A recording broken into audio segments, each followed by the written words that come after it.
those types of companies that have those value propositions, those core values ingrained at the start, will inevitably make more money, be more successful, will attract the type of talent, whether it's investors, whether it's employees, whether it's co-owners, whatever that may be, because they want to be part of something better. They want to be something greater than.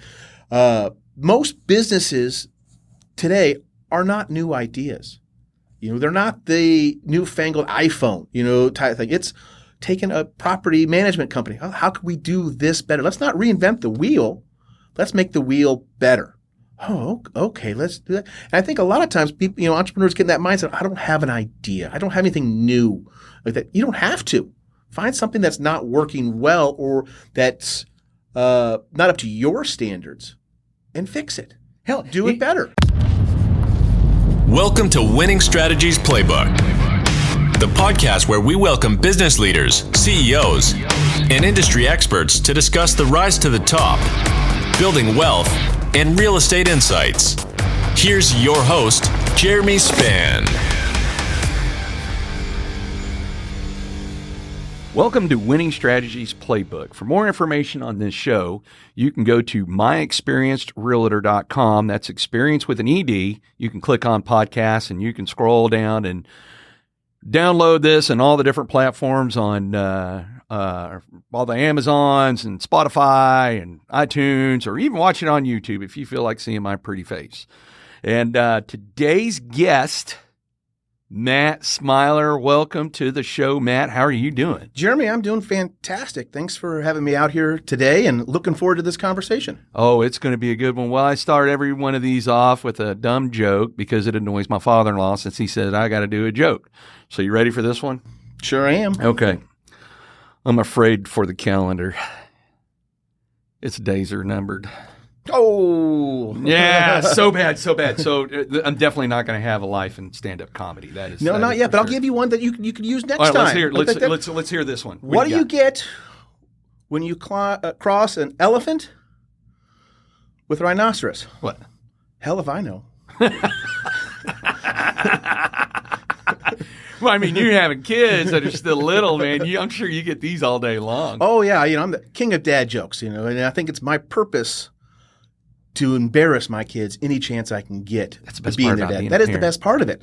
And then at one point in time, whenever I become a grandparent, is to make sure that my kids know that that's still my role. So for the audience, Matt and I know each other because we did our MBAs together at TCU. And we became fast friends and long. God, you believe that was 7 years ago now that we It's graduated? been incredible how fast it's gone by. A blink of an eye. Yeah, lightning fast. So let's let the audience know who you are, where you're from. So let's go back to where'd you grow up and give us the download of the life of Matt Smilor. Oh, sure. I'm a native Texan, so originally from Austin, but I was from Austin before Austin was Austin. If you can believe, you could actually drive across town in 5-10 minutes. And Round Rock and Pflugerville were the boonies type of mentality, not just an extension of Austin. From there, spent a lot of time up in Kansas City, and then made my way over to Boulder, and then back down to Texas. Kind of that prodigal son returning to the native land. I kid. And this is what's good for Fort Worth, is that I have been part of every emerging entrepreneurship and entrepreneurial city over the last 25, 30 years, whether it be Austin, Boulder, Kansas City. And now here in Fort Worth, good things are coming with entrepreneurship. I'd like to say I have everything to do with that. Now, you got married and didn't live in Texas prior to the MBA.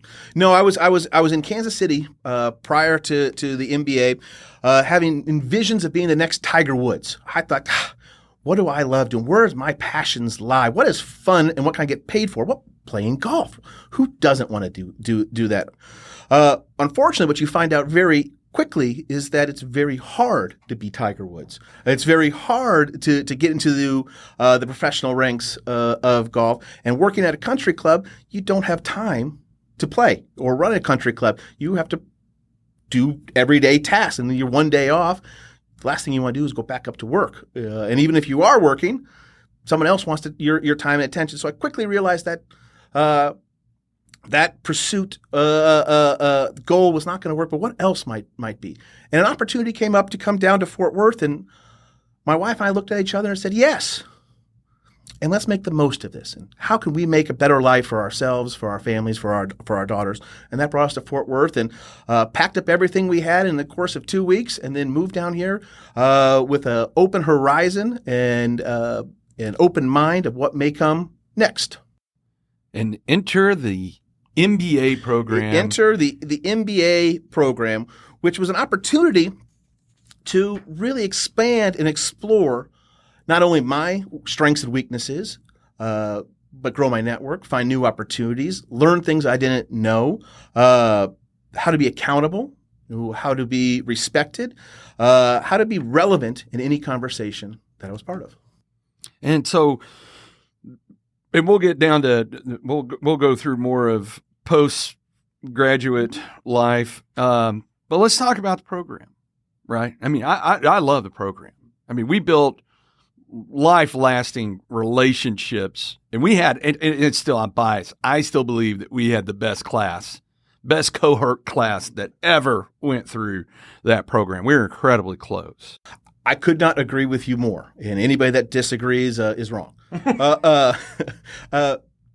Simply put. Simply, let's not beat around the bush on that one. But yes, the TCU EMBA program is single-handedly probably the most transformative experience I've had in my career. As I said, you've got an opportunity to be with like-minded individuals, to learn from each other, to learn from some of the best faculty in the world, and bond. I think as you put, make these lifelong friendships that you probably wouldn't get with another, kind of program, another school.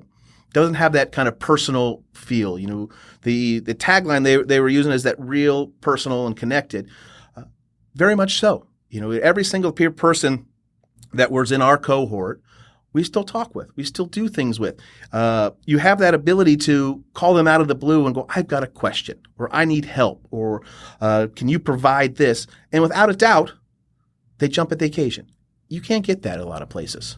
No, man. And the other part that I really enjoyed about the program is it was designed for executives that you weren't in your 20s, right? I mean, everybody was, I think you were the youngest in there when we were going through, right? I was one of the younger ones. I think there was a couple of people that were a little bit younger than me, but you were, what were you, 30, 35? Something right around there. It seems like forever ago, but right around 35 or so, which was intimidating in itself. Clint was the oldest, and he was 50-something. I didn't think they kept keeping count of age at that, for him. But that was the beauty. But you had this range of mid-30s to mid-50s, and folks that have done some multiple careers, some just climbing through the ranks, very high-level folks. And I remember sitting there going, how in the hell did I get into this thing? I think everybody was thinking that, how did Spann get into this? How did Spann get into that?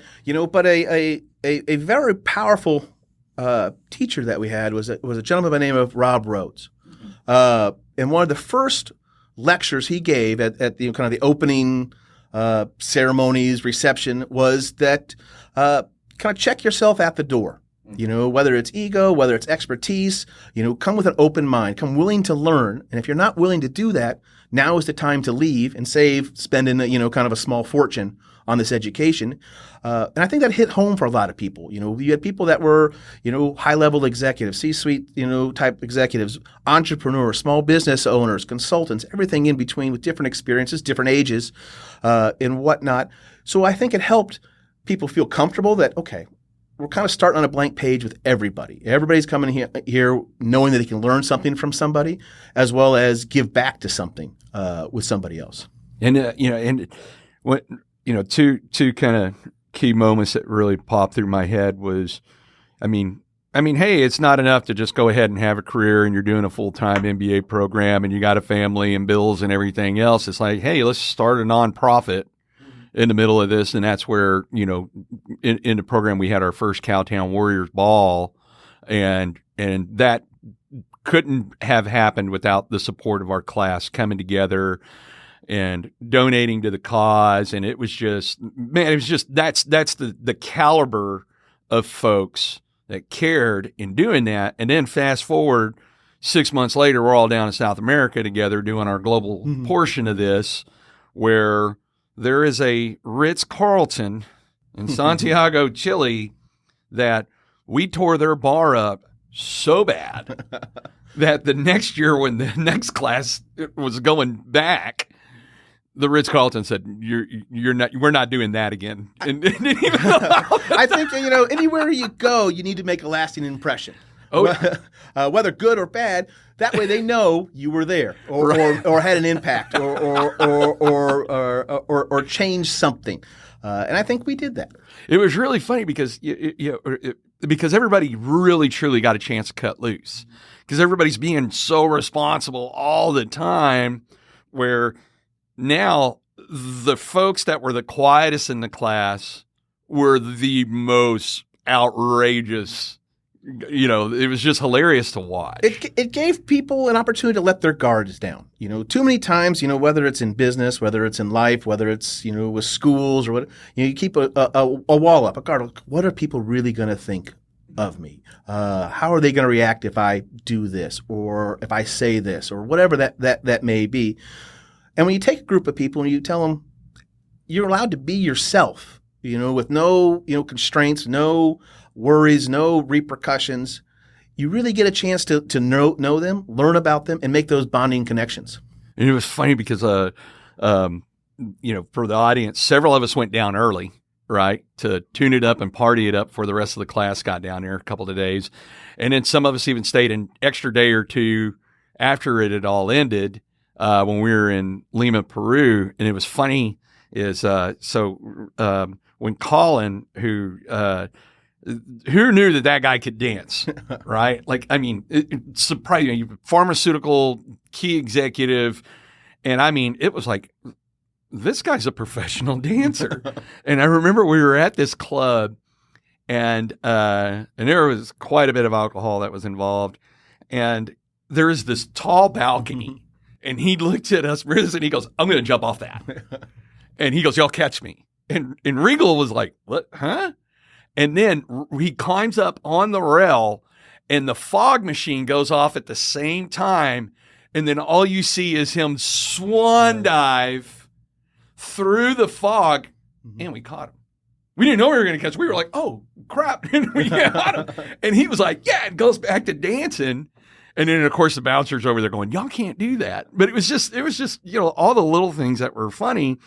And then even coming back, so the class is every other weekend, Friday, Saturday, 8 to 5, is then we pretty much decided to support another local business, Buffalo Bros. And matter of fact, it was really funny, is after we graduated and we graduated in December of 2014, right? And then I think a bunch of us all got together couple months later to go, hey, let's go hit Buffalo Bros, just go see each other.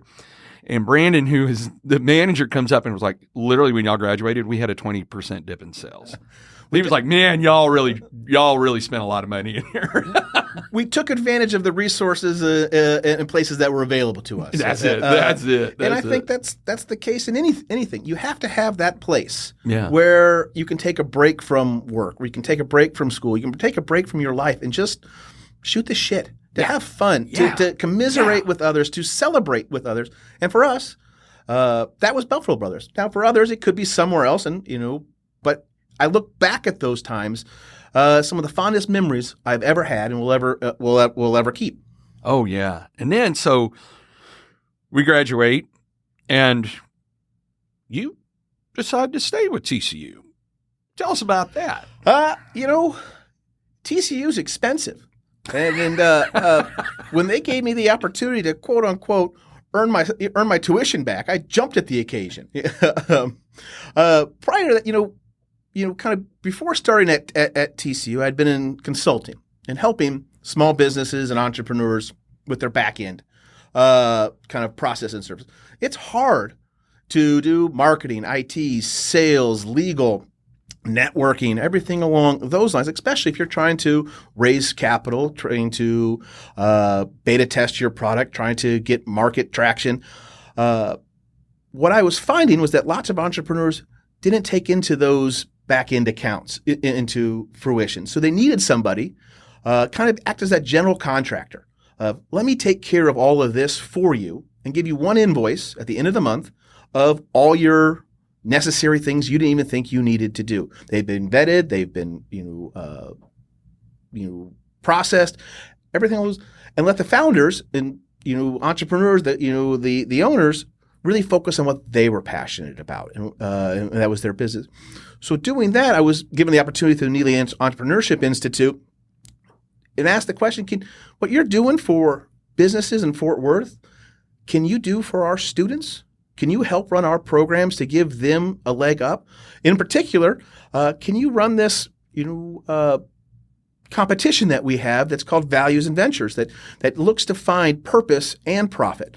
I, of course, said yes, and I'll work to make sure it's the best one in the world.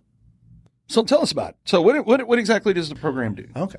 The Values and Ventures competition was started in 2011. Right at the forefront or beginning of the kind of triple bottom line, or how do you kind of do good as well as doing well? Guy Kawasaki, very famous entrepreneur with Apple and Canva and various others, has a mantra that says if you go into business just to make money, you probably will. But if you go into business to make meaning, you will also make money and probably more. This is exemplified even further with the Tom Shoes models. Everybody's heard of Tom Shoes, the one for one. We're going to give you a product, and if you buy that, we're also going to give it to somebody in need.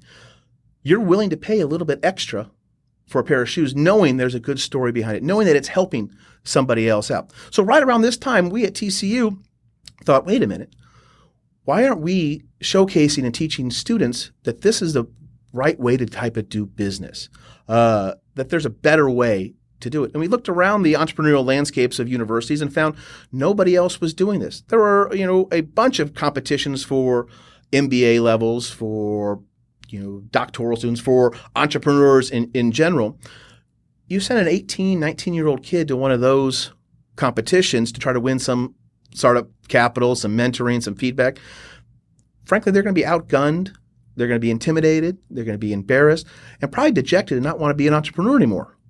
How as we as educators can live with ourselves doing that? So we thought, if no one else is doing it, let's be entrepreneurial and do it ourselves. And so through the help of two amazing women in Dallas, Nancy Richards and Lisa Barentines, along with Dean Homer Erickson at the time and some faculty, came up with the idea of Values and Ventures, a strictly for-profit business competition where values, what are you doing with your business to help a community, your region, the world be better? Not just in it to make money. We weren't sure if people would like this. And in fact, we only started with 6 schools in that first year and gave away about $15,000 in cash. The very first winner dealt with recycling mattresses and employing homeless within Nashville, Tennessee. Wow. Who would have thought that there's actually a business with that? And a very successful one at that.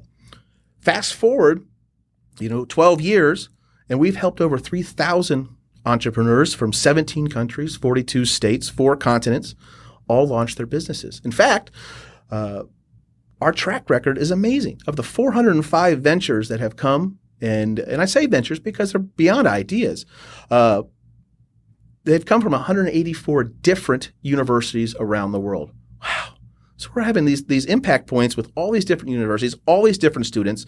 So of those 405, 186 have gone on to launch and remain operational after year 1. It's one thing to say, I'm going to make a website or I'm just going to launch my business, and then 6 months later you go, didn't work. But to remain operational and revenue generating after year 1 with about a 40% success rate is pretty incredible when you think about how many businesses fail in that first year. All of these businesses, kind of looking to change the world.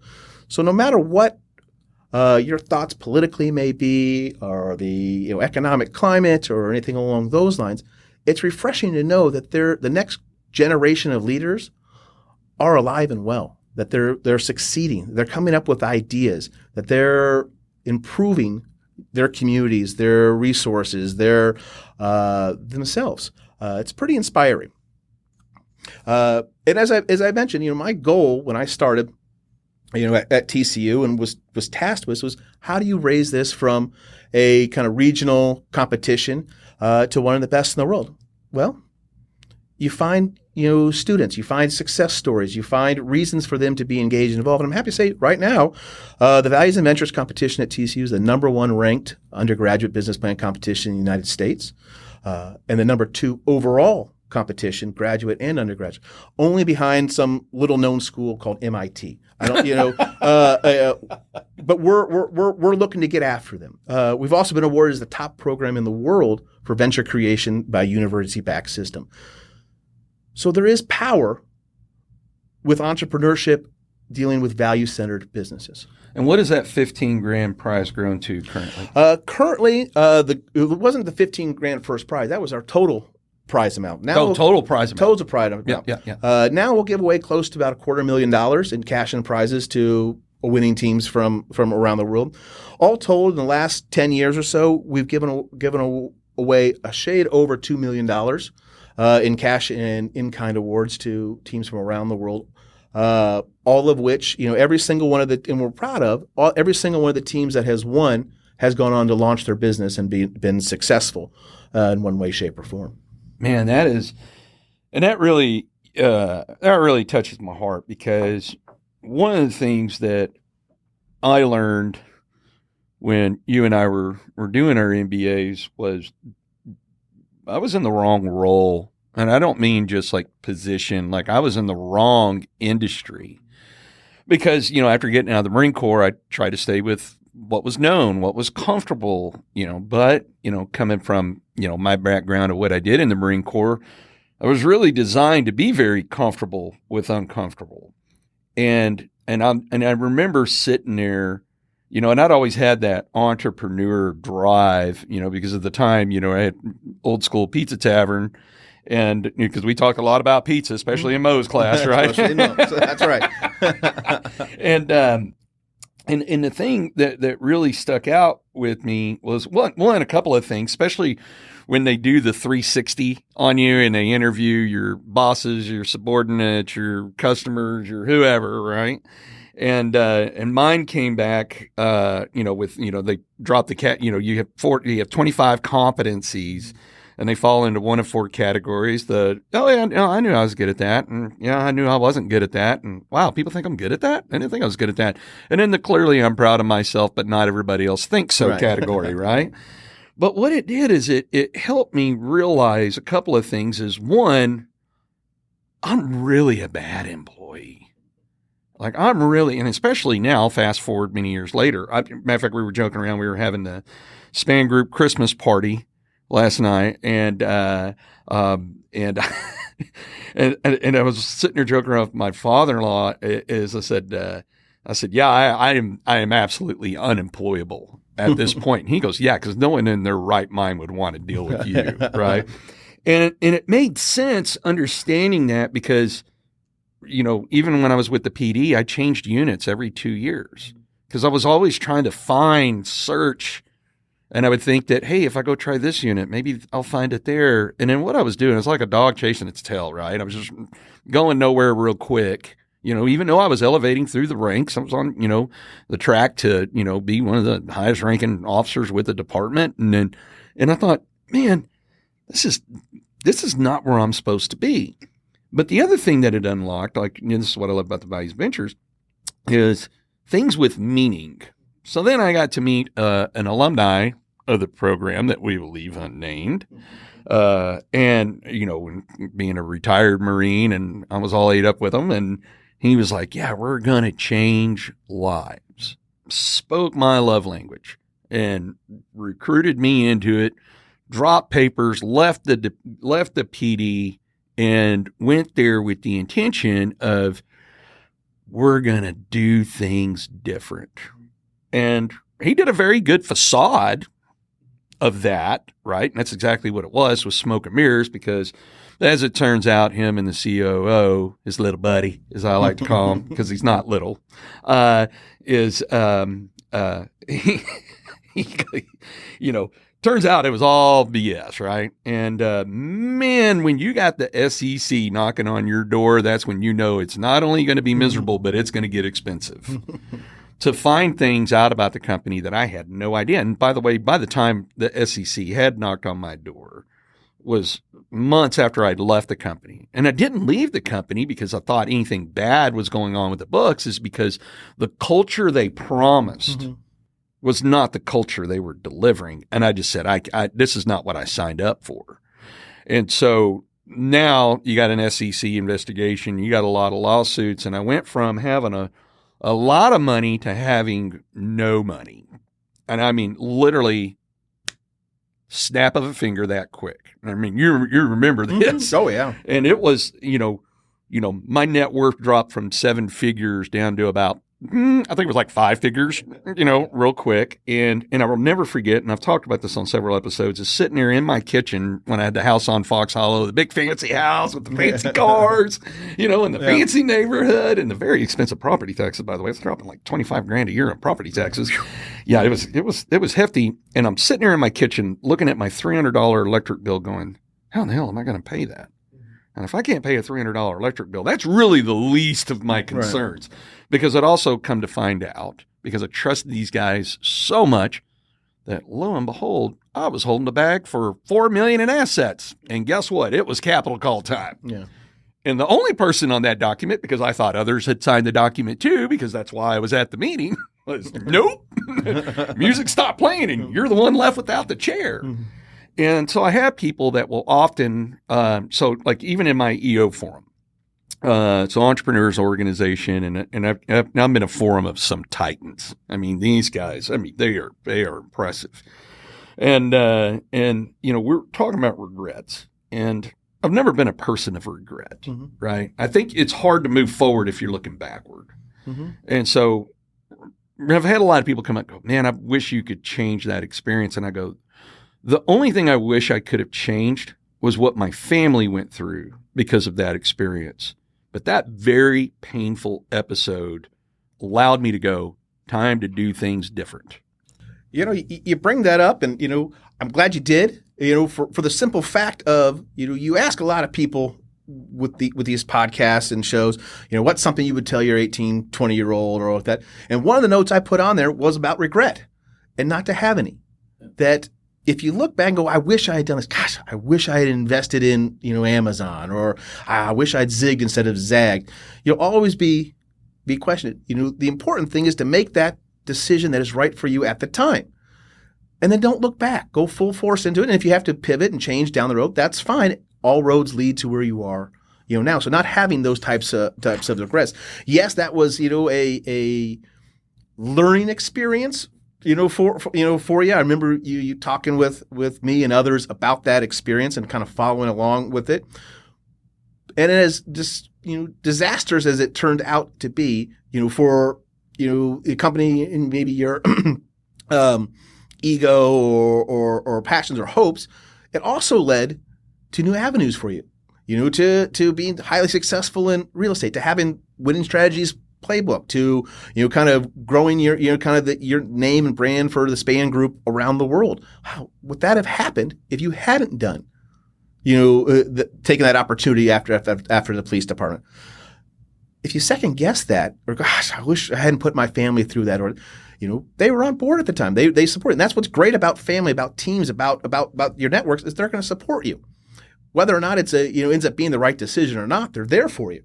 And having that support group, that network, that unwavering dedication to, if that's what you're doing, I'm right there behind you. It's exemplified in the Marine Corps. It was exemplified in the EMBA program at TCU. It's exemplified with entrepreneurs and their small businesses, their founding teams. That here's people that will support me unwaveringly, and that's what you need. Yeah, and it's so right about meaning and dropping ego, right? So I carried a lot of ego when I was with XYZ company, and I learned, hey, you got to shelf that ego, right? And so Laura at the time she had, a year earlier, she and her mom had sold her real estate company to Sotheby's, but agreed to stay on for 2 years managing. And Laura said, well, why don't you get a license and come help me out? And she literally drug me into it, kicking and screaming, because after this most recent experience, I was like, I don't want anything to do with real estate ever again. And she said, hey, Bubba, you're getting a license. You're going to come help me. And I did. And so I got licensed in the end of September 2016. And 90 days later, at the end of December of 2016, I told her, I said, give me 24 months. We're going to be number one in this company. And it wasn't for anything other than we're going to do this better because the client deserves it. Because let's face it, just because you get look, any fool can get a real estate license. And trust me, there's a lot of fools out there, right? Or as I like to make jokes, I was like, man, look, ex-strippers are selling real estate, right? I mean, anybody can do it. Hell, it's a fill in the blank form, right? I mean, you don't even have to write the contract. You just fill in the blanks, right? And but I was like, clients deserve more. And that's when I came up with the Spann Group core values. The first core value, this is going to sound real familiar, because we learned this in the program, was the value exchange and what that meant. And as long as we had the value exchange, that would unlock the second core value, which was the value proposition, which is the client's money would always be more important than our money. And 2 years later, in the end of 2018, we were number one in the company. And again, and we're getting ready to be number one again, except now we're in the top 1% of producers in the U.S. Because then we started growing the team and adding the right people, taking a lot of time to hire very slow, but to hire right. And everything was about culture. Everything was about team. And then little over 3 years ago, because I never thought I'd never wanted to take another investor's check ever again after that experience with XYZ company. But then I was like, man, I can do this better.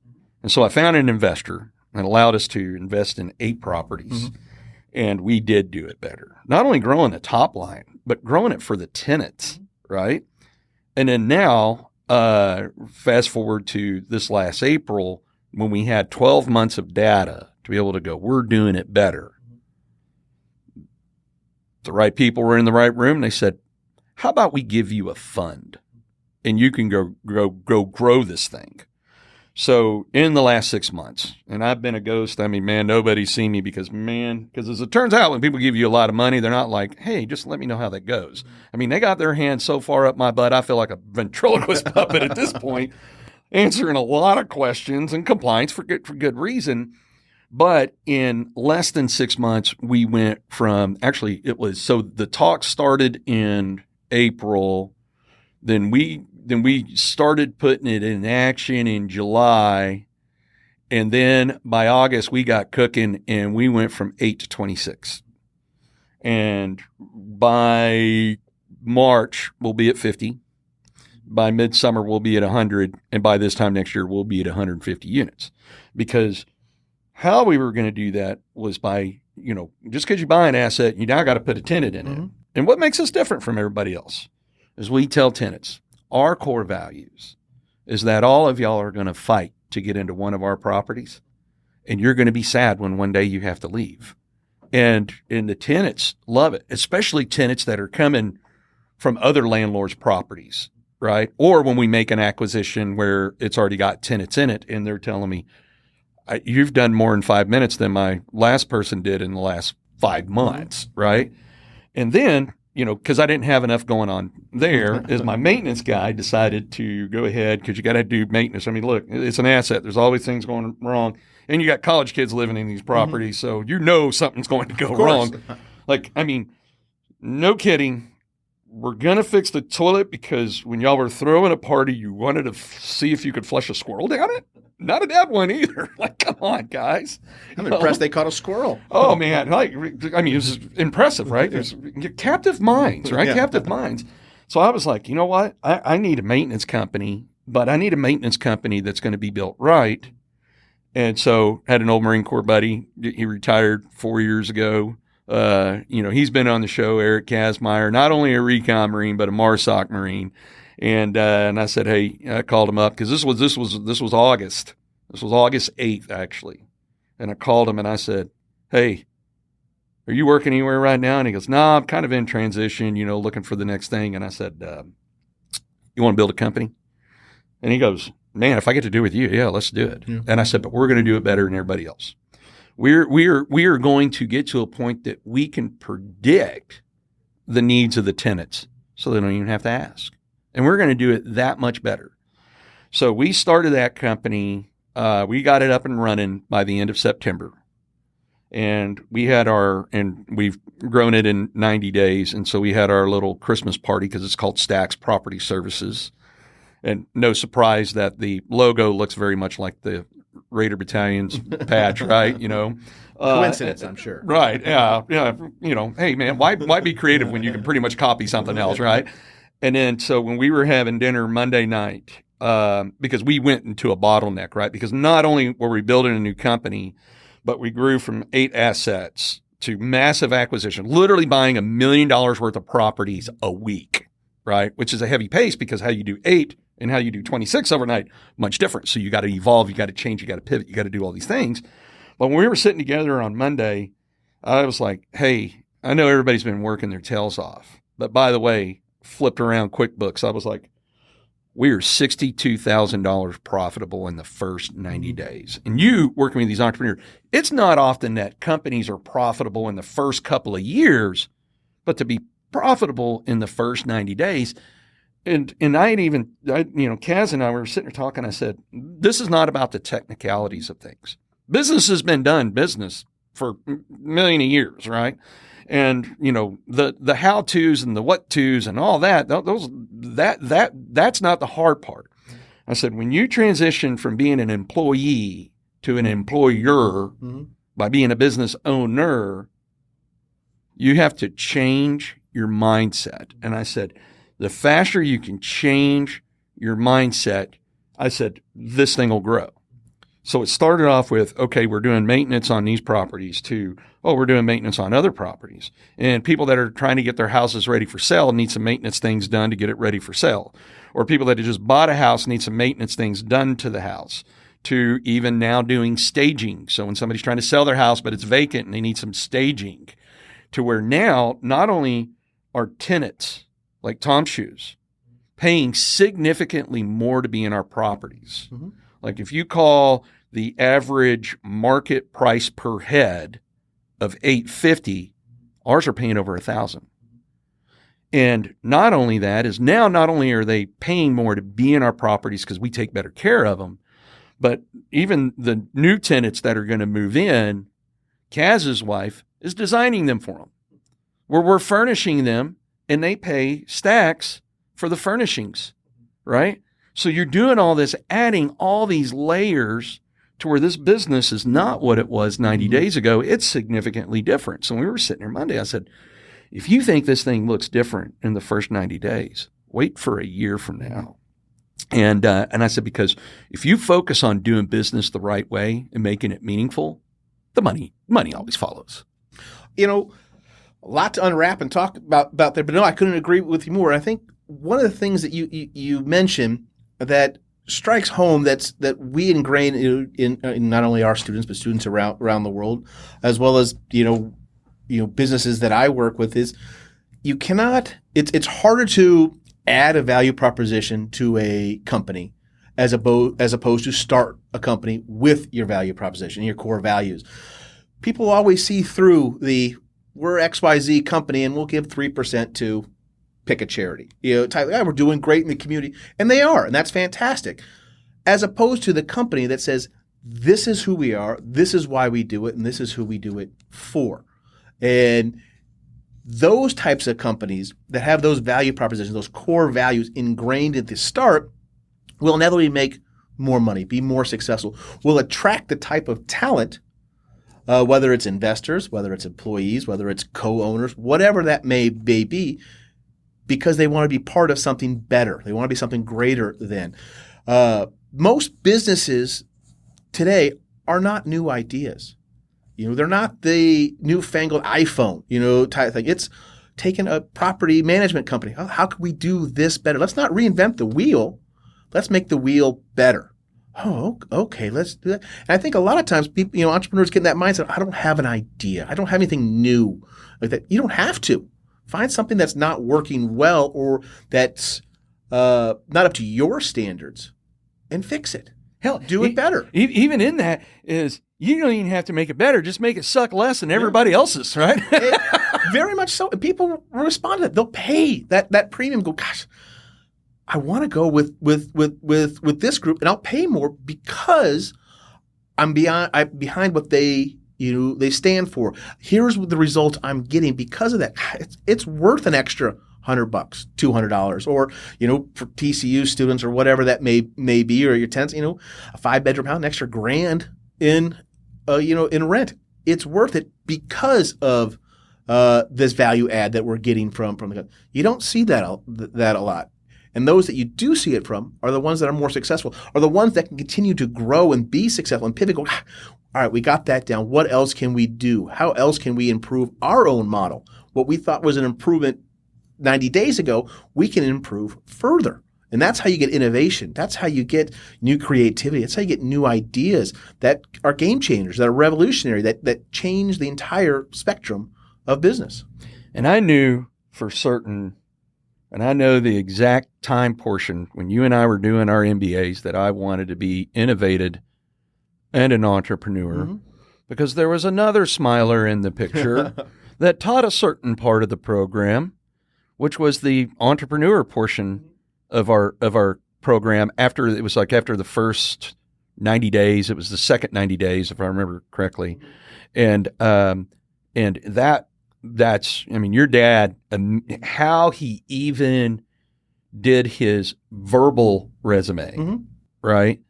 And it was just mind blowing. How is your dad doing? He's doing excellent. They're kind of enjoying the grandparent life and fishing and spending time in Colorado and here in Fort Worth, and getting the fruits of all their hard work and labor. Still, writing. Hopefully with a new book coming out, for him, as well as consulting and speaking, and so keeping busy. That's great. Yeah, and it's. Man, one of the things that I did not anticipate was when I was going to take a fund and grow it, and then have, the Spann Group still operating and growing, and then building a maintenance company I didn't realize how much sleep I was not going to get over what has been the last 90 days, right? Because if you truly believe in something, you got to be willing to sacrifice for it. Along those lines, I agree. George Bernard Shaw, the famous poet, and has one of my favorite quotes of all time. It says, "The true joy in life is being used for a purpose recognized by oneself as a mighty one." It doesn't matter what anybody else thinks. If what you're doing is your passion and it's your mighty purpose, then you will find ways to make it happen, to see it grow, to excel. If it's not your mighty purpose, that's okay. It can be somebody else's. And how we as entrepreneurs, as educators, as connectors, as networkers, as colleagues, as friends, as family, how can we support each other's mighty purposes? Whether that's time, effort, treasure, talent, whatever that may be. I think if more people support each other's mighty purposes, then you're going to see a lot more success. That I think too many times people are, I'm just going to work for this company because, it's a job. And everybody has taken those jobs, but they're not behind it. And you see that in an employee relationship, that they're not as motivated. They're not as engaged. They're punching a clock. They're coming in 8 to 5 and then they're gone. They don't want to do things outside of hours. But if they're there in support of your mighty purpose, or it aligns with their mighty purpose, then you'll see that engagement, that you'll see that dedication, you'll see that willingness to do more. How can we push the envelope? Because it aligns not only with what you're doing, but what they're doing, as well. For me, my purpose is helping others achieve theirs. Wow. What better way in life to help others, whether it's entrepreneurial aspirations, whether it's getting into grad school, whether it's just helping somebody, learn to ride a bike. That was my daughter's mighty purpose. Where do you think that drive comes from for you? I think partly comes from my father. You grow up with kind of a titan in the entrepreneurial education and discipline. you kind of get built into that anything is possible if you're passionate about it and that it resonates with you. And if it's not something you want to do, don't do it. That I think too many times people keep doing something even though they don't want to because it's a paycheck or it's a means to an end or it's something that they were told they needed to do or this is just how life is done. Well, no, there's a different way to think about it. And getting outside that mold and thinking, gosh, what's important to me? Not what's important to, family, not what's important to friends or, coworkers, but what's important to me. And am I doing that on a daily basis? Man, that is just good stuff. Tell me about some of these, the businesses that have come through since you've been running that. Sure. Yeah. One that I love because it's unconventional is with the one that won this last year's competition in 2020. They came from Clarkson University, which is kind of in upstate New York. They found that concrete is incredibly expensive. And the additive in concrete is cement. It mixes with the rocks and the sand and all that kind of stuff to make concrete harder. They thought, what if we can make cement cheaper? And how do we do that? Well, what if we get a landfill to pay us to take all their glass? And then we use that recycled glass that can't be recycled anyway, and we make a new additive with cement. So they were able to do that and create a new concrete that is stronger, more chemically resistant, and cheaper than current cement and concrete out there.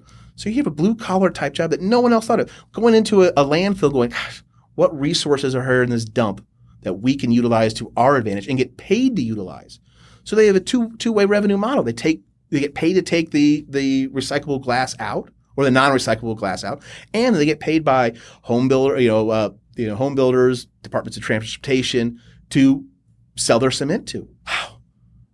So you don't have to be, a tech entrepreneur, which I think a lot of people associate entrepreneurs in the tech business. Oh, you have to have an app or a software or be a coder or something along those. No, here's a blue-collar company and blue-collar guys that came up with an idea of how can we make something sustainable that gives a value. Well, let's make houses and streets and, that's stronger and cheaper for people, especially in a housing boom when prices are driving people out of the opportunity to build houses. Then you have companies that realized that organs when they have to be transplanted into somebody else, there's a finite amount of time that they are available before they have to be discarded, not making it to their end goal. What if there was an easier way to track and deliver those organs when they become available to patients that need them? So create a company out of Iowa created a software platform based on his own experiences of needing an organ transplant to systematically make it easier to find out who the closest recipient is, what hospital they can be at, and how long it takes to get there. So it gets rid of, 40% of unused organs. Wow.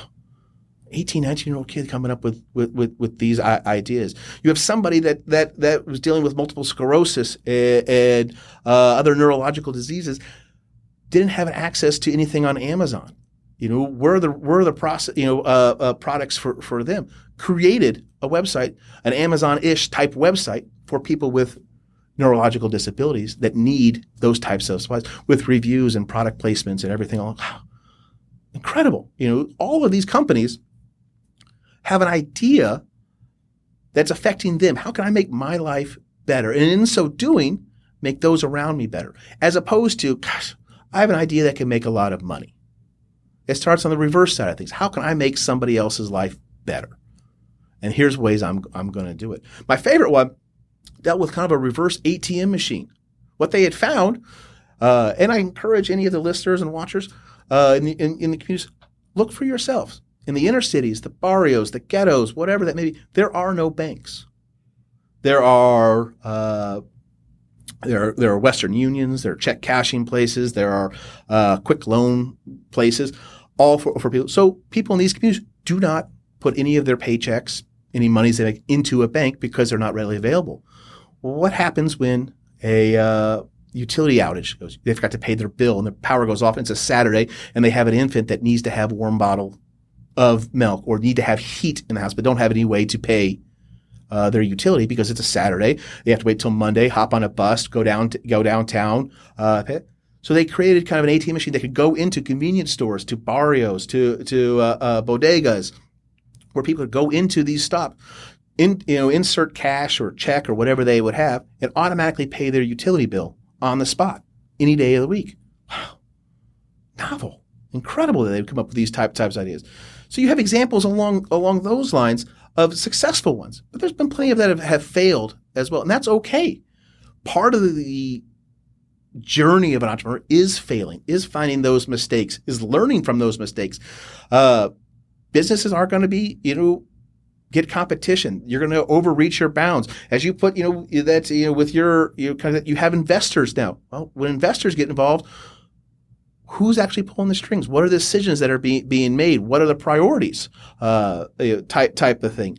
So you see companies that have come through the values measures that have all those issues. And it's not necessarily maybe they don't start the business they brought to TCU or had envisioned this, but got some feedback, got to connect with another student from the United Kingdom or a CEO of a company and go, we kind of like what you're doing, but we need to pivot that.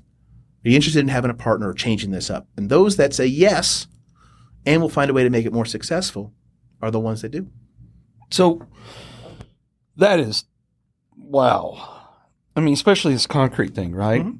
A very non-sexy thing that every human needs, right? Because, look, concrete goes into everything. They're on the roads, they're on the sidewalks, in your retail stores, your houses, everything. And to be able to do it better and more cost effective, that is, wow. That's so walk me through what is it? How does a student who has an idea, how do they learn about your program, right? Through a lot of hard work on our behalf. I mean, it's not magic. It's not magic. I wish I could just a magic 8-ball and go up there.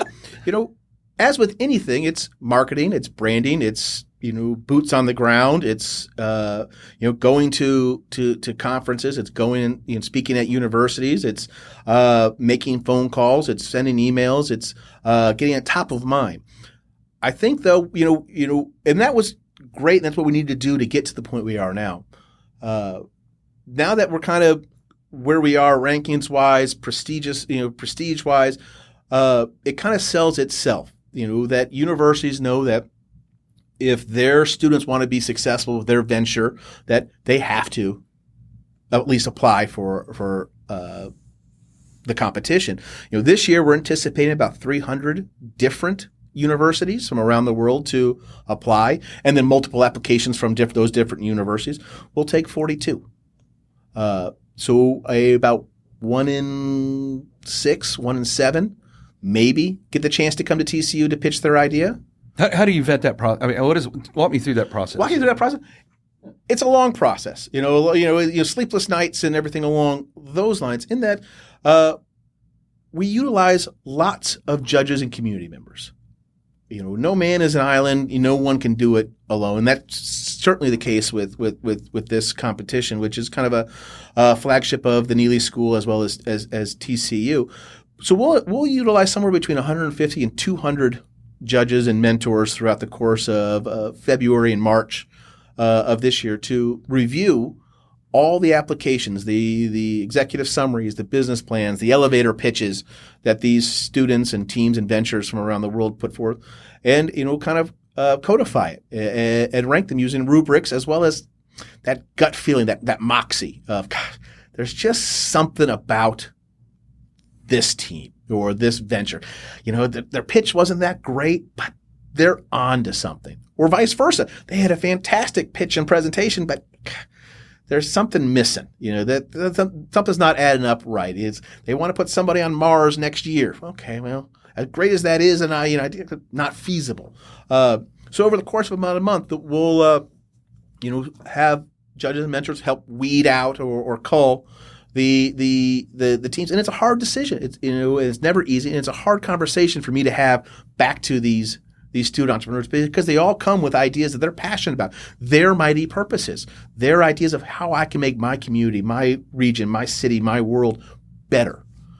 And to be told, you have a good idea, but it's not going to be moving forward, it's hard to hear. But I'll tell you what, those that hear that and then learn from that feedback and apply the next year are incredibly thankful that, gosh, you're right, I wasn't at that level yet. One thing that we also do to try to help students realize what level they're at is if they get to be kind of one of the top 42 that we invite to campus, we also have them take part in what we call an investor challenge. What are investors looking for? How are judges evaluating our information? And can I do it? So in a March Madness style bracket, we let every team evaluate all the other teams and pick who they think the judges will move forward. And so they get an idea of, my presentation wasn't nearly as good as this team's or this school's. I need to work on that for when I do a live pitch. Or our business plan is missing these key aspects. I need to fix that. So they're learning from each other and taking that back to their communities. And what's great is when we do bring the semifinalists, finalists to campus, as I said, we'll give away about $250,000 in cash in awards and whatever that may entail. Usually about 15 of the 42 will win some sort of prize. Well, how do you make it valuable to the other 30, to the other 28? That you have to give them some, whether that's through workshops, whether that's through networking, whether that's through potential other opportunities, so that when they go back to their communities, they go, I didn't win anything, but what I did get is I got the CEO of this hospital card that I can call to get our business product in there. I met these other students that we can combine businesses with. So you start building out opportunities for these students throughout the course of about a month and a half, 2 months for them. We're just as our EMBA program was a defining moment for us for learning opportunities, that the Values and Ventures program at TCU is a defining moment for a lot of these students, a validation point. It makes them feel relevant. There are other people that are doing this in the world. I'm not the only one that wants to change the world through a business. How else can I improve? What else can I do? How else can I be? And we see those relationships continue to grow year after year with teams and students that have participated, that they remain in contact. They help each other. They're that network that we have, or that we built over the course of the EMBA program, where they call one of their other founders from school, hey, how did you get your financials done for this? We're kind of going into this sector, or did you try this? And they have that one phone call that they can get an answer that they need and want. So they come in, out of all the applicants, there's 42, and then do they buy their plane tickets or you guys buy their plane tickets? They're responsible for their own travel to Fort Worth. Okay. Once they get to Fort Worth, we try to take care as much as possible for them, from their accommodations to most meals and travel, for the idea being that we want them to have some skin in the game. Their travel to Fort Worth. It's not just a free vacation to Fort Worth. But on the flip side, don't want money to be a hindrance for not competing. I'd love to be involved and engaged, but I don't have enough money for a hotel stay. Well, if we can take care of that and help ease that burden, we find that you get the more successful option. You get those that you were never expected to be here, from not only the prestigious, kind of your Harvards, your Yales, your Northwesterns, your TCUs, but also your smaller schools, your Tarleton States, your Fort Hays State University, these schools you don't know, your Northern Kentucky. Wow. So you get this kind of cross-section of different universities, different experiences, different socioeconomic levels, different education levels, all going up against each other on an even playing field. And I'll tell you what, it's pretty amazing to see, kind of an elite school get the snot kicked out of them by a, smaller, kind of liberal arts school that no one ever gave second thought to. So how many hotel rooms do you end up booking out? We'll book anywhere from, 140 to 170 hotel rooms. In the same hotel? In the same hotel, each night for 3 or 4 nights. Okay. And then, so you got the 42 that come together, right? So you're doing it kind of March Madness. Yeah. So you go from 42 to how many? We'll go 42 to kind of a how we have it broken up is there's of the 42 there's 6 flights of 7. the first place winner in each fight automatically makes the finals, in the competition. So that's 6. But because we're entrepreneurs, and entrepreneurs get told, no, you're not good enough. You need to tweak this. Come back to me when you're a little bit, further along. We need that second opportunity, that second chance. And what do they do if they get that second chance? So the second place or second ranked team in each of these fights gets the opportunity to pitch again later on that afternoon to a different set of judges for the opportunity to move to the final. So you weren't one of the finalists, originally, but did we make a mistake? Did the judges just not understand? Or did you learn something from your feedback that you can improve on your pitch and presentation? And we'll take the top 2 of those to move on to the final. So then you'll have 8, kind of in the grand finals of the competition, all competing for some sort of capital. They're guaranteed, if they're top 8, they're guaranteed at least $2,500. And it can go up to about $40,000 or $50,000. So then you get down to the final 8. Then how does that get? Because eventually you can't have 2 first place trophies. You can't right? have 2 place trophies, and I'm glad I don't have to judge. Those 8 will all do kind of full scale, kind of investor presentations to a panel of, distinguished, judges. We've had everybody from, Jeff Hoffman, who's, been a founder of Priceline, to Craig Dubitsky, who's done, Hello Products, for toothpaste, and John Henry from, Harlem Investments, and, Ron Parker, executive, former executive with Pepsi, Sharon Leidy with the Vitamin Shop. So you have these, titans of industry, that evaluating these concepts, these ideas, these ventures for the viability, and they have a kind of rubric and score sheet that they judge and score, and then they kind of huddle up and go, here's how the scores fleshed out. Team A got all this, everybody else got yes, but I really like Team C. Yeah, there was just something about their presentation style. I'm betting on those guys as founders as opposed to that business succeeding. And then they spent about an hour to 2 hours figuring it all out, and then will let us know, and then we hand out the awards from there. So do you have judges flying in for this thing as well? We'll have judges from all over the U.S. and the world come in to be on campus for this. Our goal is to try to have a industry expert for each business that comes to campus. So at least there's somebody that can go, I get what they are saying. They're on to something. Do you ever have any of the second place folks that got down to those 2 for the 8 that have made it to win the thing overall? Absolutely. And I think it's actually an advantage because A, they get a chance to pitch again. They get additional feedback.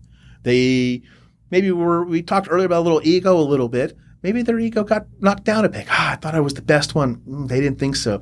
I need to do better. How do I do better? What else do I learn from that?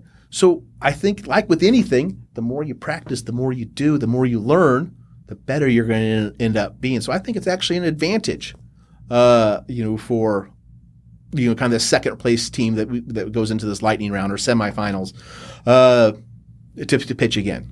So do you ever have a situation where a CEO or someone like me calls you up and says, hey, Matt, man, you got all these great minds and everything else. I have a need or a void or an issue or I can't. I need somebody with a outside set of eyes to look at this and go, hey, will you float this out to all your folks and see if any of them can wrap their head around it, maybe come up with a product or a solution or whatnot that end up ultimately coming to the competition where that business owner, CEO, or whoever can see, oh, wow, not only did I have an outside set of eyes, but now I get to see this is going. Do y'all ever do something like that? Yes. And one of the ways that it works well is not everybody most of the judges and CEOs and mentors that probably didn't go to TCU, but they went to school somewhere. So they're involved with their universities, or alma maters in one way, shape, or form. Well, they'll touch base with their entrepreneurship institutes or departments or business schools and go, gosh, I've got an issue with our company and we're trying, we'd love to see this idea develop. Do you have a student team that would like ownership in an idea? Because that's key, that the students have to have ownership of the business or the product or the idea that they're coming with. It's okay if that they're using technology that somebody else developed, but they just can't be somebody else's business that they're coming to pitch for. So you'll have judges and mentors kind of help go, well, here's an idea our company's been floating around. We don't have the time for it. Or universities will say, gosh, this professor developed this technology. Can you find a way to monetize it or make a business out of it? Sure. They'll do it, and they'll kind of bring that to the competition type of. What we also see is that mentors, judges, community look at all these students. This is the best and brightest of a lot of entrepreneurial, education universities from around the world. Gosh, I need some people like this in my business that can think creatively. I don't care for their idea, but I like that person. I like their ideas. I like how they think creative. I like how they entrepreneur.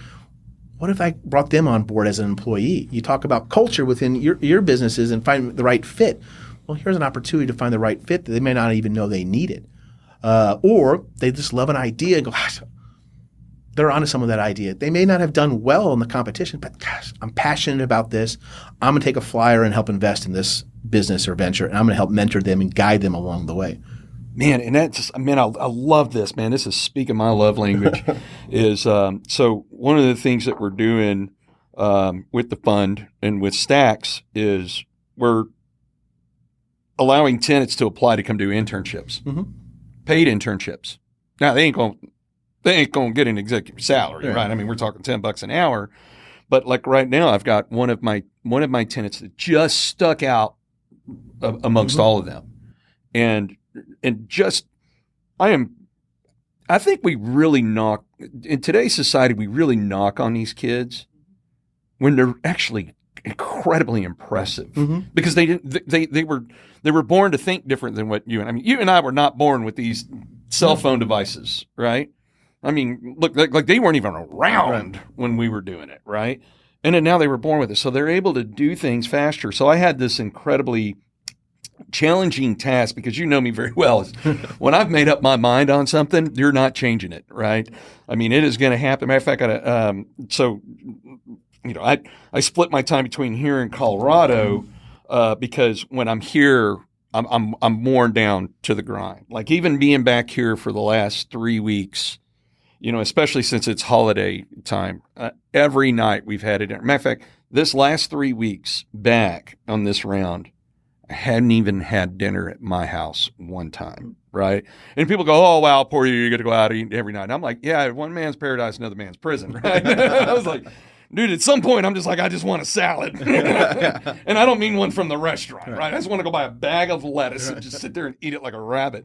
And so I fly back and forth, right? And so most of the time when I fly in, I either catch the early flight, 6 a.m. flights. That way I can hit the ground here by 9 a.m. and I'm in my first meetings by noon over the course of a few days and then fly out because I'm able to be, when people don't have access to me physically, I can actually get things done. It doesn't mean that I'm working, and it's really funny is several of the folks that have come up to see me in Colorado, they're like, man, I want to come up and see you. I was like, what we ought to do is you ought to come up and figure out something that's really fun to go do, and we'll have dinner maybe once or twice. Because then they realize, like, dude, you're not working any less up here than you are there. And I'm like, yeah, I just don't have the distractions. So, and then what I'll do is if I catch an evening flight, then my team of folks, so, James and Kaz and Eric, big funny theme, everybody's Marines. Like my longest friend of 40 years, we grew up together. We enlisted in the Marines together. When he got out of the Marines, he became a South Lake officer, retired as a SWAT sergeant, I believe, and then went on to teach high school where last summer, he was looking for a little side hustle of mowing some lawns. And it was right around the same time that I was doing this fund where next week is his last week of teaching because he's coming over to grow his company with us, right? And so anyhow, so when I fly in on an evening, then what I'll do is I'll have them pick the restaurant that's fairly close to the airport there at DFW, and then I'll go. So last month when I flew in, it was earlier in November, and we're sitting there, and because this is where we start to learn, like, how can we do things different? And I told him, I said, the theme for 2022 is, I don't like hearing it's impossible because I just don't believe it. So I said, so when you think something's impossible, is it impossible or just improbable? Okay, it's probably just improbable. Well, if it's improbable, is it improbable or just very difficult? Well, now thinking about it, it's probably just very difficult. And if it's difficult, is there a way to make it less difficult? That is our mindset moving forward. And so one of the incredibly difficult tasks was my intern. I took it to him and I said, look, if in the next 6 months you can do this, right? And there's a reason I can't say what it is. I said, if you can do this in the next 6 months, that would be incredible. Matter of fact, you're going to be my intern with the sole job of doing this for the next 6 months. That son of a gun had it done in 6 days. Yeah. I was like, he goes, man, you were doing it all wrong. He goes, you're doing it old and antiquated. There's actually a system. You can do this, this, and this. And I was like, well, hot damn. And I said, well, now I have to find something else for you to do. I told you I'd employ you for 6 months, and now I got to find something else to do. And this kid's creativity, that I was like, because I want tenants, because they're not only not want to give them the opportunity, but they're the ones living in our properties. So they're the ones that are talking to their friends of, hey, my landlord sucks because of this and all of this. We want feedback. There is no bad feedback. I try to tell people, you might not like the feedback, but it's never bad feedback. And so I told Henry, I said, man, and I knew he was he's marketing major. And I said, here's what I'm going to do. I'm going to put you together with Jess, who's Kaz's wife, because she's got this design. That lady, it is incredible how she can design, right? I mean, if you would have told me that kids would not only lease a house from us, but, hey, will you meet with us? We tell you what we like, and then you go design it, right? And we'll pay you for it, right? So I got him and my social media guy together, and I said, I need you to help us grow our brand, right? I need us to tell the story. We need to get better at telling the stories to a wider audience, right? And because the kids on campus, right, they're like, oh, you got to live in the Marines property. The Marines are going to take care of you, and the parents eat it up, right? They're like, man, you guys are going to make sure my kids are safe, right? And I'll have to tell these parents too. I said, I'm not just an owner landlord, but I'm also on the other side of the perspective, because I have a kid who's a sophomore at college, and I'm going through the same thing you're going through. How do we make it better? How do we create that trust and all of that? So now Henry is doing that, which was really funny, because what I think a lot of people don't realize is they're like, man, you're all over social media. And I'm like, really? Me on social media is the younger brother of my college roommate who's a 5'10" black guy out of Nebraska, right? I was like, it's not even me. Like, I'll walk into things, people like, that was a great post. I'm like, the hell did you post? And so I put Henry there. And then it evolved where now Jess doing the design, a set of girls that are just signed a lease to be in one of our properties this summer, was like, can we come work with you? Like, we'll intern for free. And Jess was like, I'll tell you what, I'll pay you to intern, right? So now they're getting that experience, because just because you get, once you leave college, your resume is still very thin. You're like, grew up, mom and dad's house, went to high school, my GPA, went to college, majored GPA. So now we're giving opportunities for people that are paying to be in our properties to put money back in their pocket and to be able to elevate their resumes. Well, then we were like, how do we, because still, you can't have, more than one first place trophy where somebody gets that, but how do we add value to our tenants? And so we were all sitting around on one of these, flights that come in, and we're sitting there eating dinner. And one of the guys was like, it's really funny. People go, man, you have great ideas. And I'm like, none of them are mine, right? These are all everybody else's. I'm not that original. I can assure you. You know that, right? I'm really good at having a vision and executing that vision, and then suckering other people to come be a part of it, right? That's right. In fact, the running joke on Cowtown Warriors was, don't get on an elevator with Spann, because you're either going to give them money or work for free on the board, right? One of the guys said, and actually, James Peterson, also an executive MBA, Iraq invasion combat vet, and so he was like, "What if we were able to add to their resume?" And I said, "Yeah, all right. What are you thinking?" And he goes, Well, let's think about this. When they sign a lease, they're signing a contract. Their parents don't sign the leases. They sign the lease. Now it's probably mom and dad paying, but they're signing a contract. And at some point that contract is up. And like I said earlier, I want people to fight over being in our properties and sad when they leave.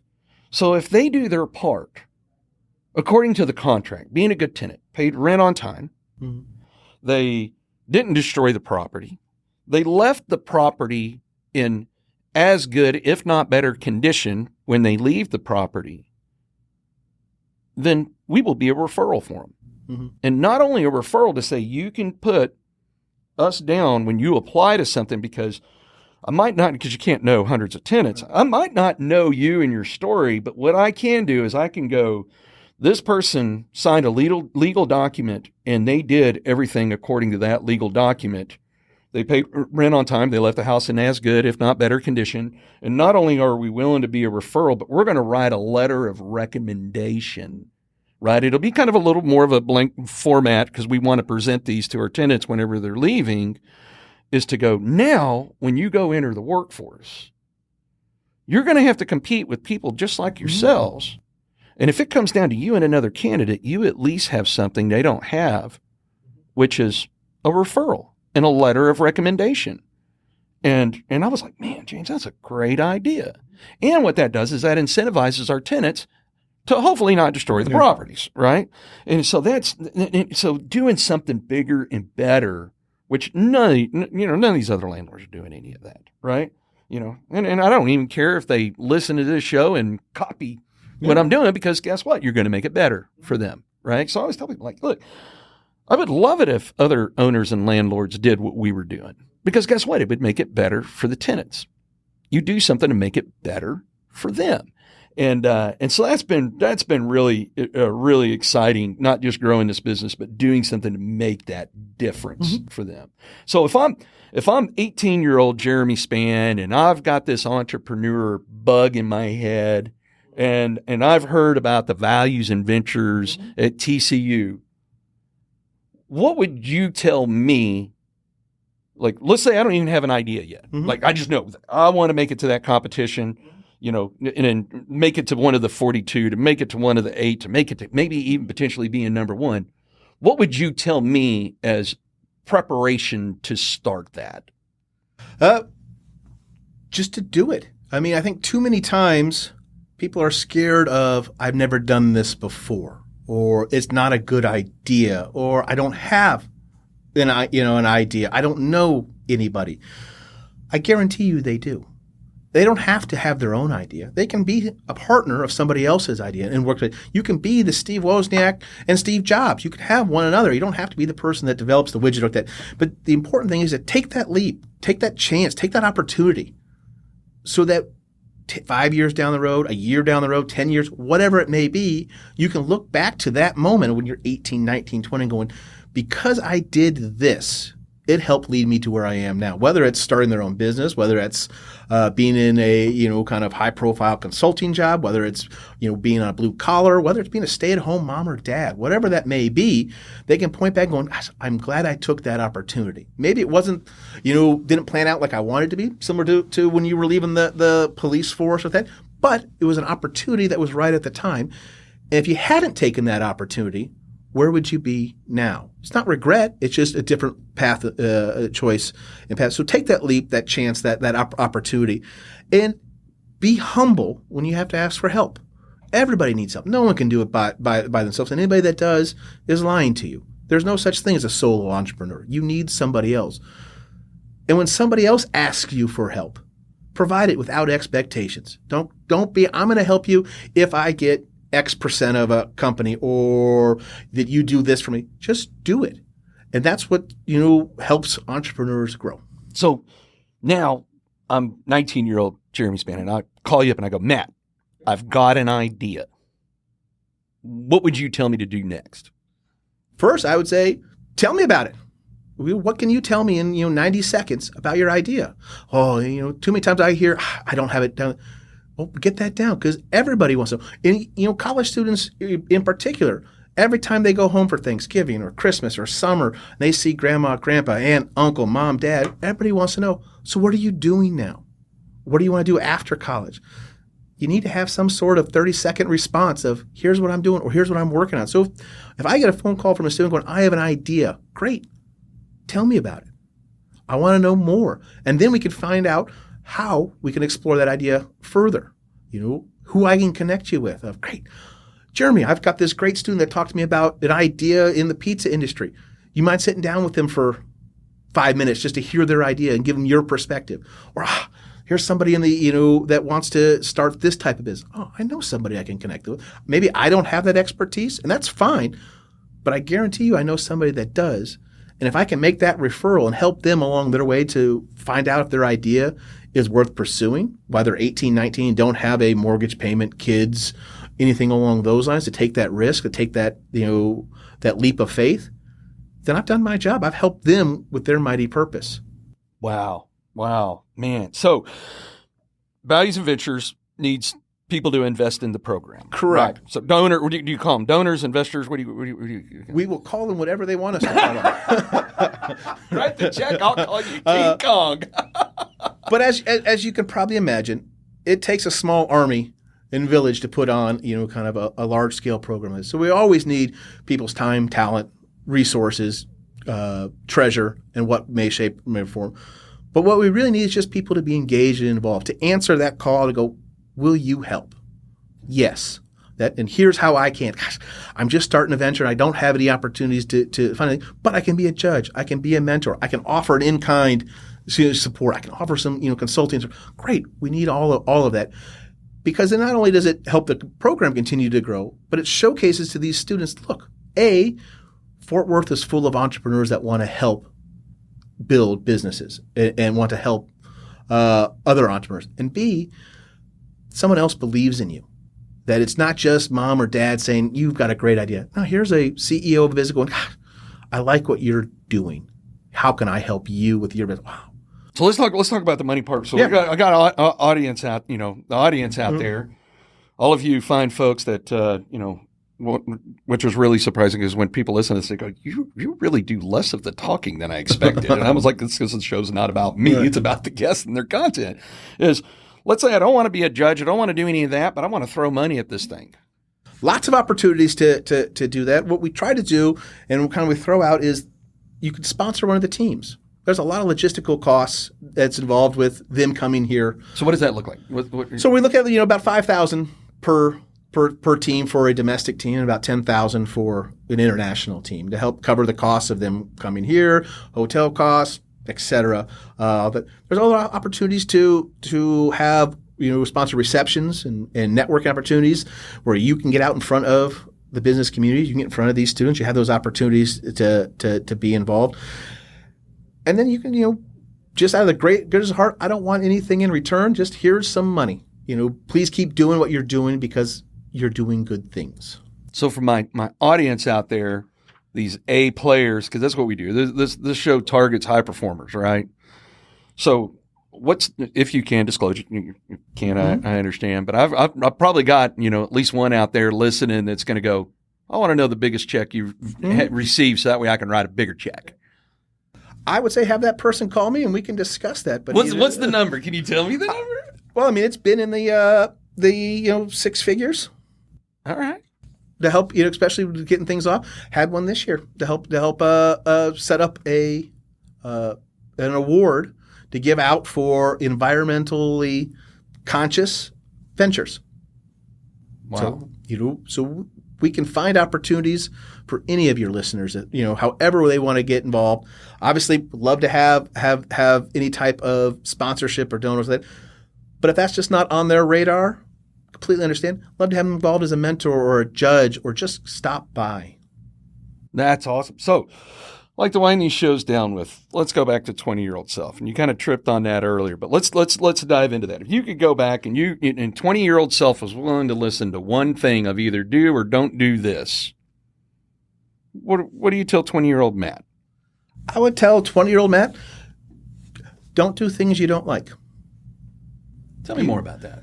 too many times, whether it's in my life, my professional career, or others, people do things because they think that's the way they have to do it, or this is what I'm supposed to do. This is the path I'm supposed to take or do, or this is the education I need to have, or the job I need to take, or the role I need to do, whatever that may be. And it makes you miserable. But you think that's how life's supposed to be. For example, my first job out of college sucked. I was a large-scale property adjuster for an insurance company, meaning that I told a lot of people no, that you missed a payment 6 months ago, so I'm sorry your house burned down. Here's a bottle of water. Hope you feel better tomorrow. But we can't fix it. You get good at doing those types of things, and it sucks. It's soul draining. Why keep doing it? Life's too short to keep doing things you don't like. Find that mighty purpose. Find that passion. Find something that you enjoy doing and do it. I guarantee you there's a job, there's a career, there's a calling out there that revolves around that passion, about that thing you like doing. And if that is what you can find it as soon as possible. And don't do things you don't like. I mean, it's as simple as that. I work at TCU because I love working at TCU. I help entrepreneurs because I love helping entrepreneurs. I don't do things that I don't like. And the funny thing is I've had this show now for a year and a half. It was really interesting. I had Aaron, my producer that you met when you got in here. When we hit the year mark, she was like, I can't remember. It was some ridiculous number. She was like 70 or 80% of podcasts that start never aren't. They're just dead. Podcasts are not there after a year. And now we're well past that marker. And the interesting thing is every time I ask 20-year-old self, I'm like, man, and look, after 100 guests, sooner or later someone's going to say something someone else has said. Hell, I'm running out of dumb dad jokes, faster than I've got plenty for you if you need more. I'm going to call you on that. But I still to date have not had anybody sit in your seat and give the same answer as any of the, I think, we're with recording this series, I think we're well over 70 episodes because it drops once a week. Different answer every time. That's to me, we could do a series on, we could just do clips on what would you tell 20-year-old self? And we've got plenty of episodes where you would never hear the same thing twice. And I'd be worried if you did. Everybody's got a different story. Everybody's got a different path, a different journey, a different experience. You don't want to hear somebody else tell you the same advice. They already hear that advice. What's different? What's differentiating? Why is my tidbit of advice something they should listen to as opposed to yours or somebody else or mom and dad's or whoever it may be? I love your idea about doing a podcast on those ideas. Why not? What's the worst that could happen? No one listens? Okay, well, I doubt that'll happen. And people tune in just to listen to you. I don't know about that. Rope them into an elevator and then find out. But it's amazing what people come up with on how they reflect and think back of, gosh, maybe I haven't ever thought of that before. What would I tell myself? What have I learned over the course of my professional and personal life that I'd want to know, 20 years from now? Or, on the flip side, what would you want to know from 20 years from now? What would you tell your, 70-year-old self about what you've done or did or should have done? Wow. So, audience out there, they want to learn more about Matt Smilor and TCU's Values and Ventures. Where do they go? How do they go there? We got a website. We got an email, phone number. What do they do? Neely.tcu.edu/V&V or m.smilor, SMILOR @tcu.edu. Perfect. And man, Matt, thanks for coming on the show. This was great. Not only because you added great content, but you are a very, very dear friend of mine, and I appreciate you gifting me with your time to come on. Jeremy, thank you so much for your time and you and putting me out here. I really appreciate it. Hope I could, live up to the past 70 or so guests that you have and inspire the next 70 or